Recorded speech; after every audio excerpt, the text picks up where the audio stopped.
Pusdienu situācija sekojoša. Ja man kādam jāsēž blakus, tad man jāsēž tā slīk. Kas fāž zupītei klāt?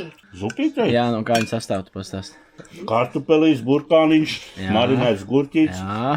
Nu, nekā slikta tur nav, bet es jau uztaisīju sevēst.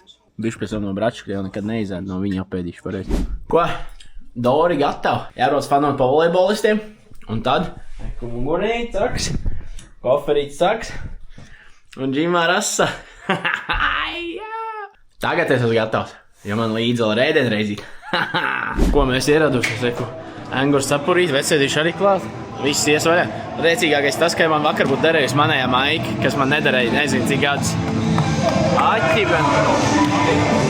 ja Engurs šodien izceļ, tad visticamāk aizbraukšu bez balss uz siltajām zemēm. Tas nekas, tur būs silti un sārstēsies ar augstaliņu. Iesūciens arī šodien 0-3 un pa mājām. Šitā vienkārši nebija Engurs nedēļas nogala.